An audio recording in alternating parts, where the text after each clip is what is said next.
शहर की भीड़ भाड़ से कोसों दूर एक छोटे से कस्बे में 16 वर्षीय चांदनी नाम की एक चुलबुली लड़की अपनी माँ अनुपमा के साथ एक छोटी सी झोपड़ी में रहती थी। वो इतने गरीब थे कि चांदनी की माँ अनुपमा गुजर बसर करने के लिए जंगल से फलों को तोड़कर शहर में जाकर बेचा करती थी। फलों को बेचकर जो पैसे मिलते उसी से वो बड़ी ही मुश्किल से 2 वक्त का खाना जुटा पाती थी।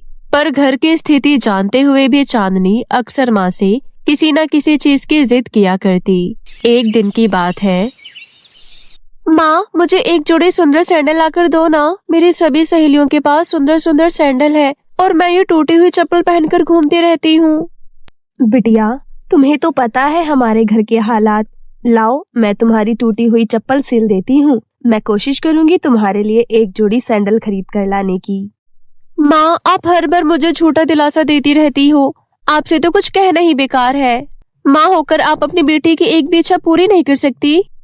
चांदनी, मेरी बात समझने की कोशिश करो। तुम तो मेरी समझदार बिटिया हो ना। मुझे आपकी कोई बात नहीं सुननी। ये कहते हुए चांदनी गुस्से से घर से बाहर चली गई। वहीं दूसरी ओर अनुपमा अपनी बेटी के लिए एक जोड़ी सुंदर सैंडल खरीदने के लिए कड़ी धूप में जंगल से फलों को तोड़ भूखी प्यासी पैदल शहर जा पहुंची। लेकिन बदकिस्मती से उसके ज्यादा फल नहीं बिक पाए। वो निराश होकर घर लौटी। पर अगली सुबह अनुपमा गंभीर रूप से बीमार हो गई। वो बिस्तर से उठ भी नहीं पा रही थी। माँ की बिगड़ती हुई हालत देख चांदनी चिंता में पड़ गई और खुद जंगल से फलों को तोड़ उन्हें बेचने शहर जा पहुंची।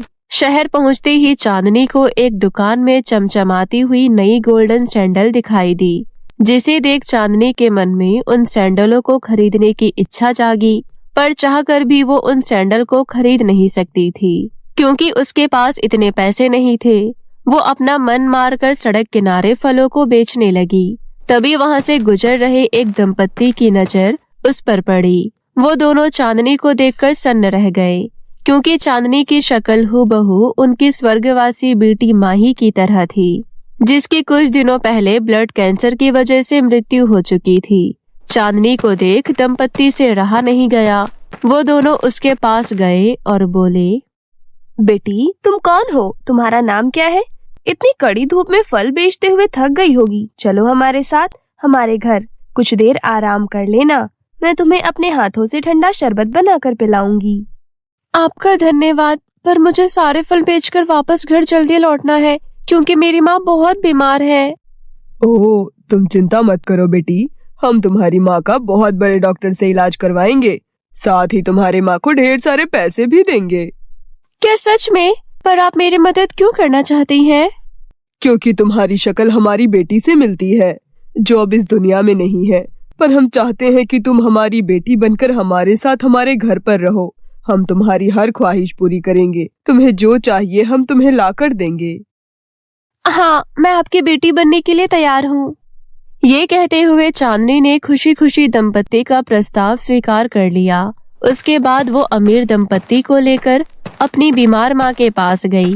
दंपत्ति ने चांदनी की माँ का बढ़िया अस्पताल में इलाज करवाया, साथ ही घर के खर्चे के लिए ढेर सारे पैसे भी दिए। फिर कुछ दिनों बाद चांदनी अपनी माँ से विदा लेते हुए बोली, माँ, तुम ठीक हो गई हो, अब मुझे जाना होगा।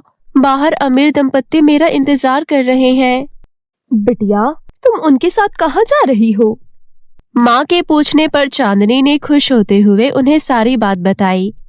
सच्चाई जान दुखी होते हुए अनुपमा बोली, बिटिया, मुझे छोड़कर मत जाओ। मेरा इस दुनिया में तुम्हारे सिवा कोई नहीं है। माँ, मैं जरूर जाऊंगी। मेरे जाने से तुम्हारी और मेरी जिंदगी बेहतर बन जाएगी। हमें गरीबी में दिन नहीं काटना पड़ेगा। अच्छा, अब मैं चलती हूँ, तुम अपना ध्यान रखना। इतना कहकर चांदनी अपनी माँ को छोड़ अमीर दंपत्ति के साथ उनकी गाड़ी में बैठकर वहां से चली गई। अपनी बेटी को इस तरह जाते देख अनुपमा की आंखों से छल छल आंसू बहने लगे। लेकिन चांदनी बहुत खुश थी। नए माँ बाप, बंगला, गाड़ी और ढेर सारी धन दौलत पाकर दोनों पति पत्नी चांदनी को एक अपनी बेटी की तरह प्यार करते और उसकी इच्छा की हर चीज उसे लाकर देते। वो एक राजकुमारी की तरह जीवन बिता रही थी, जिसकी वो अक्सर कल्पना किया करती थी। एक दिन चांदनी अपनी नई माँ गायत्री के साथ शॉपिंग करने बाजार गई हुई थी। तभी उसकी नजर उसे चमचमाती हुई गोल्डन सैंडल पर गई और वो उस सैंडल को खरीदने की जिद करने लगी। हालांकि वो सैंडल बहुत ही महंगी थी, लेकिन गायत्री ने चांदनी के लिए आखिर वो सैंडल खरीद ही लिया। चांदनी गोल्डन सैंडल पाकर खुशी से झूम उठी। ऐशो आराम की जिंदगी पाकर वो इतनी अंधी हो चुकी थी, उसे अपनी सगी माँ से मिलने का कभी ख्याल तक नहीं आया। दूसरी ओर उसकी बेचारी माँ अनुपमा आंगन में बैठ उसके आने का इंतजार कर रही थी, पर पैसों की चमक ने चांदनी को घमंडी बना दिया। वो अक्सर सोने के सैंडल पहनकर शहर में घूमा करती। जब भी कोई उससे बात करने की कोशिश करता या उसके पास जाता, वो सभी से बदतमीजी से पेश आती। उसके बदले व्यवहार से दंपति पति पत्नी भी बहुत परेशान रहने लगे। एक दिन की बात है, चांदनी सोने के सैंडल पहनकर बाजार में घूम रही थी। तभी एक बूढ़ी औरत गलती से उससे टकरा गई। ए बुढ़िया, तुझे दिखाई नहीं देता? अंधी है क्या? देख, तूने मेरे सोने के सैंडल पर पैर रख दिया। माफ करना बेटी, मुझे दरअसल दिखाई नहीं देता, अंधी हूँ, भीख मांगकर गुजारा करती हूँ। अगर तुम्हारे पास कुछ पैसे हैं तो थोड़ी मदद कर दो, मैंने सुबह से कुछ नहीं खाया। एक तो तूने मेरे सोने के सैंडल गंदे कर दिए और ऊपर से मुझसे पैसे मांगती है। तुझे मैं एक फूटी कोड़ी नहीं दूंगी, समझी? चल निकल यहाँ से, पता नहीं कहाँ से चले आते हैं दो कोड़ी के लोग। ये कहते हुए चांदनी ने बूढ़ी औरत को जोर का धक्का दिया और बाजार में इतराते हुए घूमने लगी। ऐसे ही काफी समय बीत गया। फिर जब वो अपने बंगले की ओर जाने लगी, वो रास्ता भटक गई और चलते चलते एक सुनसान जगह पहुंच गई। अरे, ये मैं कहाँ आ गई? यहाँ तो दूर दूर तक कुछ भी नहीं दिखाई दे रहा। हे भगवान, अब मैं क्या करूं? चांदनी ये कह रही थी, तभी किसी के हंसने की जोर जोर से आवाज आई। किसकी इतनी हिम्मत हुई मुझ पर हंसने की? ये कहते हुए चांदनी ने जैसे ही पलटकर देखा तो उसके सामने वही बूढ़ी औरत खड़ी थी, जो कुछ देर पहले उसे बाजार में मिली थी। ए बुढ़िया, तू मुझ पर हंस क्यों रही है? लगता है तू जानती नहीं, मैं शहर की सबसे अमीर लड़की हूँ। मैंने जो पैरों में सोने के सैंडल पहने हुए हैं, वो पूरे शहर में किसी के पास नहीं है। किसे धोखा दे रही है बदतमीज लड़की? तू अमीर नहीं, दुनिया की सबसे गरीब लड़की है। खबरदार बुढ़िया, मुझे गरीब कहा तो, वरना अच्छा नहीं होगा। लगता है तुझे सबक सिखाना ही पड़ेगा। तुझे अपनी माँ की बिल्कुल भी फिक्र नहीं है, जो तेरे इंतजार में भूखी प्यासी बैठी है। ये कहते हुए बूढ़ी औरत एक सुंदर परी में बदल गई और बोली, तुझे अपने सोने के सैंडल पर बहुत घमंड है ना? अब तू कभी इस सैंडल को अपने पैरों से उतार नहीं पाएगी और ना ही तेरे कदम अब एक जगह रुक पाएंगे। तू जिंदगी भर चलती रहेगी। ये कहते हुए परी ने अपनी जादुई छड़ी घुमाई। बस फिर क्या था, परी के कहे अनुसार चांदनी के कदम अपने आप आगे बढ़ते चले गए। उसने अपने आप को रोकने की बहुत कोशिश की, लेकिन वो बस चलती ही जा रही थी। चलते चलते वो शहर से दूर अपने कस्बे में जा पहुंची। वहां उसने अपनी माँ को कमजोर और बीमार अवस्था में आंगन में बैठे हुए पाया। वो अपनी माँ से मिल भी नहीं पाई, क्योंकि उसके कदम एक जगह रुक ही नहीं रहे थे। चलते चलते उसके पैरों में छाले पड़ गए और वो दर्द से करहाने लगी। मुझे माफ कर दो परी, तुम कहाँ हो? प्लीज मेरी मदद करो, मुझे अपनी गलती का एहसास है। चांदनी की पुकार सुन सुंदर परी वहां प्रकट हुई।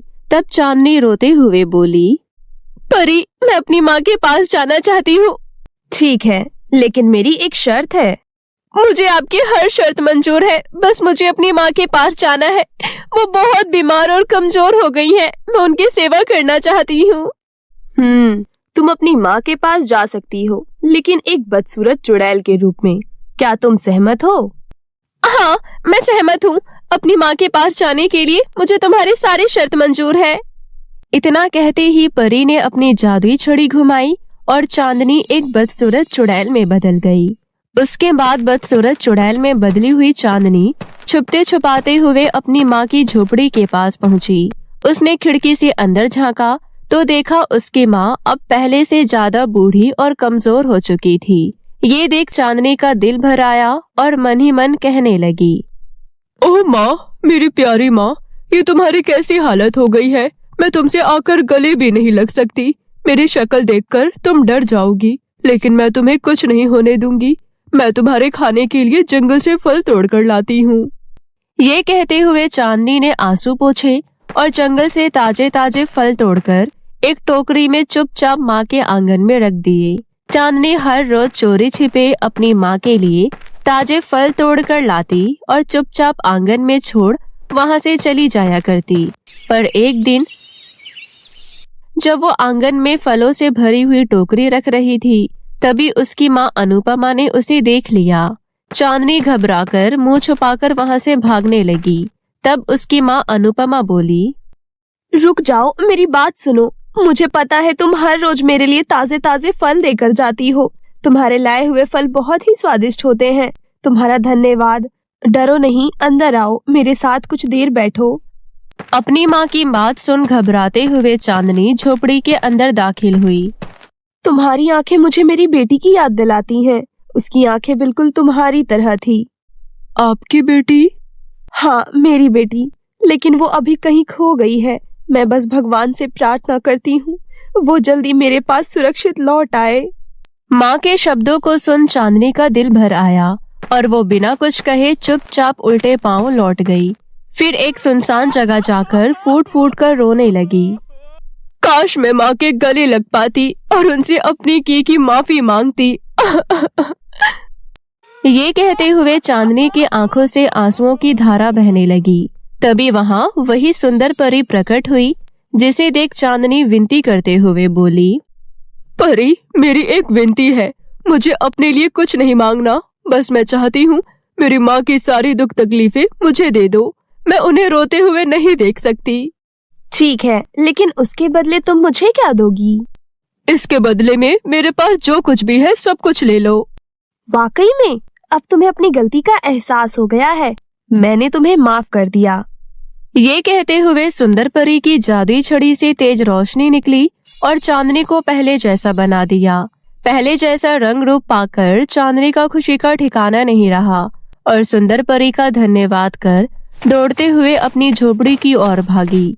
फिर खुश होते हुए अपनी माँ को गले लगाते हुए बोली, माँ, आपकी लालची बेटी वापस लौट आई। मुझे माफ कर दो माँ, मैंने आपके साथ बहुत गलत किया।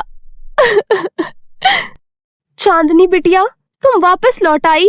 मुझे यकीन ही नहीं हो रहा। भगवान का शुक्र है, नहीं तो मैं उम्मीद खो बैठी थी। ये कहते हुए अनुपमा ने अपनी बेटी को गले से लगा लिया। उसके बाद चांदनी अमीर दंपत्ति से मिलने उनके बंगले में गई और उनसे माफी मांगी। साथ ही उनसे अपनी माँ के पास वापस लौटने की अनुमति मांगी ताकि वो अपनी बूढ़ी माँ के साथ बाकी की जिंदगी बिता सके। अब चांदनी पहले जैसी नहीं रही, उसका स्वभाव बिल्कुल बदल गया। वो दिन रात कड़ी मेहनत करती और सभी से प्यार से बातें करती। इतना ही नहीं, बूढ़ी और लाचार लोगों की सेवा भी करती। ये देख सुंदर परी एक दिन चांदनी से बोली, चांदनी, मैं तुम्हारे अंदर आए बदलाव से बहुत खुश हूँ, इसलिए मैं तुम्हें कुछ देना चाहती हूँ।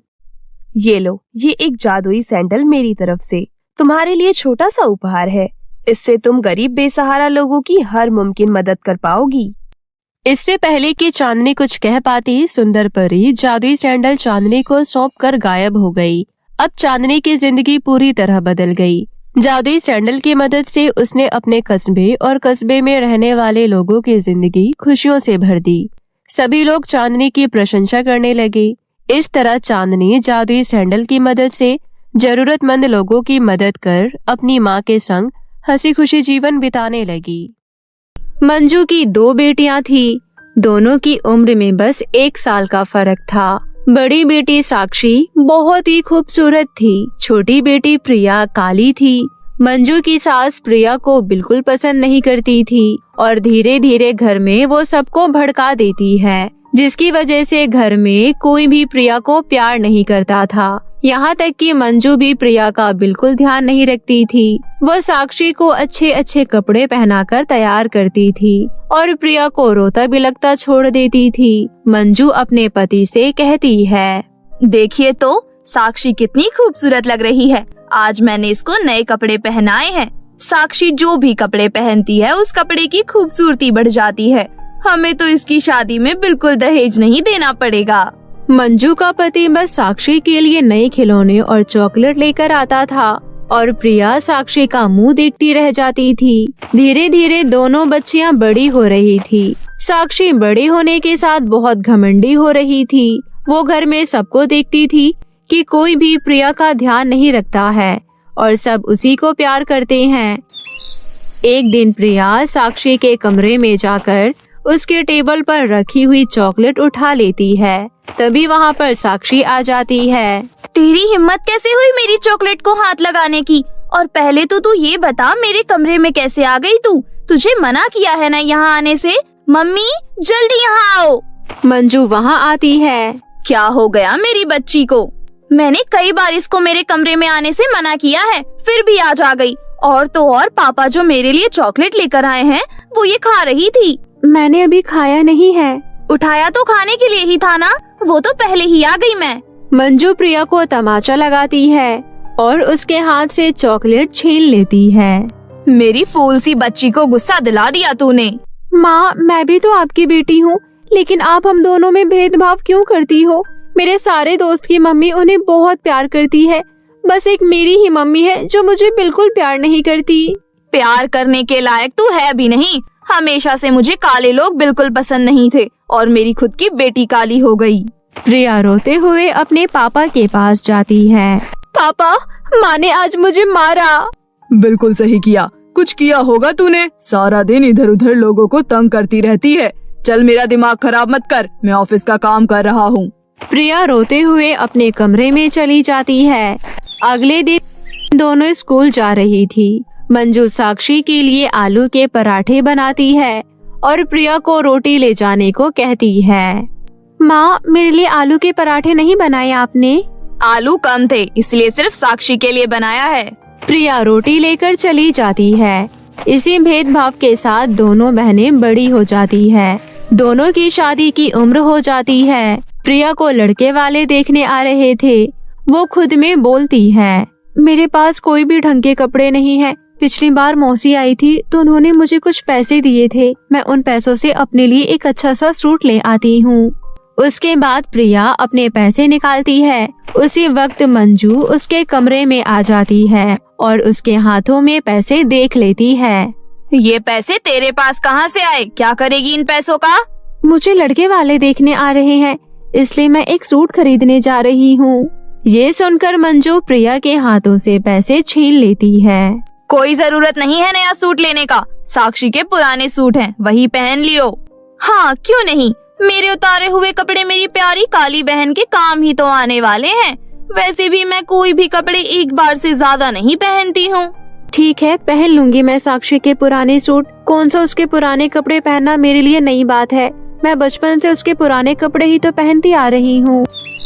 अगले दिन प्रिया साक्षी का पुराना सूट पहनकर तैयार हो जाती है और कुछ देर बाद लड़के वाले आ जाते हैं। मीनू अपने बेटे राघव को लेकर प्रिया को देखने आती है। प्रिया को देखकर मीनू शादी के लिए मना कर देती है।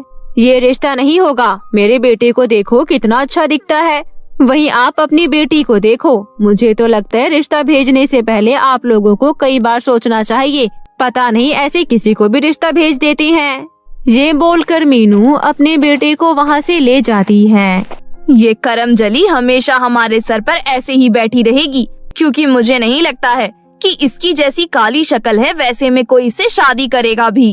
प्रिया रोते हुए अपने कमरे में चली जाती है। कुछ दिन बीत जाते हैं। जा ब्यूटी पार्लर से साक्षी के लिए स्क्रब लेकर आ। प्रिया साक्षी के लिए स्क्रब लेने जाती है। तभी अचानक रास्ते में एक बाइक का बैलेंस बिगड़ जाता है और उस पर बैठा हुआ लड़का गिर जाता है। प्रिया उस लड़के के पास जाती है। अरे, तुम्हें तो चोट लग गई, तुम यहीं रुको, मैं दवाई की दुकान से तुम्हारे चोट पर लगाने के लिए मलहम लेकर आती हूँ। साक्षी के स्क्रब के पैसों से प्रिया मलहम खरीद लेती है। तभी वो लड़का अपना हेलमेट निकालता है। उस लड़के को देखकर प्रिया हैरान रह जाती है और वहाँ से जाने लगती है, क्योंकि वो लड़का कोई और नहीं बल्कि वही था जो कुछ दिनों पहले अपनी माँ के साथ प्रिया को देखने आया था। अरे रुको। उसके कहने पर प्रिया रुक जाती है। मेरे हाथों में भी चोट लगी है। मलहम खरीद के दिया है तो अब लगा भी दो। प्रिया मलहम लगाकर वहाँ से चली जाती है। घर जाकर राघव अपनी माँ मीनू से कहता है, माँ, मैं वो लड़की प्रिया से ही शादी करना चाहता हूँ जिसे आपने कुछ दिनों पहले रिजेक्ट कर दिया था। क्या हो गया बेटा अचानक तुझे? माँ, वो बहुत अच्छी लड़की है। उसके बाद राघव उस दिन की सारी बात मीनू को बताता है। अगले दिन मीनू फिर से प्रिया के घर जाती है। मेरा बड़ा बेटा आपकी बेटी प्रिया से शादी करना चाहता है।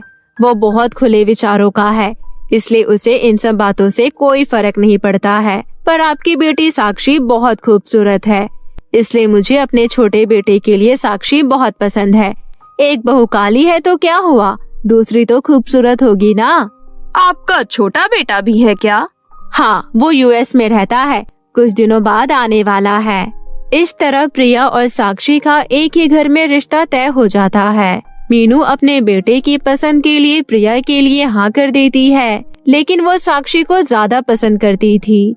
वो शादी के शगुन का सामान भी साक्षी के लिए ज्यादा भेजती थी। शादी का दिन नजदीक आ रहा था। शादी के कुछ रस्मों के लिए मीनू दोनों बहनों के लिए शगुन भेजती है, लेकिन साक्षी के लिए ज्यादा शगुन भेजती है।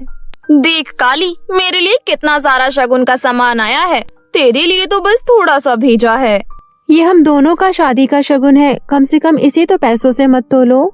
इतना बोलकर प्रिया चली जाती है। कुछ दिनों बाद दोनों की शादी होने वाली थी और शादी से एक दिन पहले मीनू दोनों बहनों के लिए शादी का लहंगा भेजती है। देख प्रिया, मेरा लहंगा तो लाखों का लग रहा है, तेरा लहंगा तो काफी सस्ता लग रहा है। मैं अपने इस लहंगे में बहुत खुश हूँ। अब जो है जितना है उसमें खुश रहने की आदत तो डालनी ही होगी। वैसे भी वहाँ जाकर भी मेरी चलने वाली है। तेरा यहाँ पर जैसा हाल है वैसा वहाँ पर भी होगा। तभी वहाँ पर मंजू आती है। साक्षी, चल मॉल से तेरे लिए कुछ साड़ियाँ लेकर आनी है।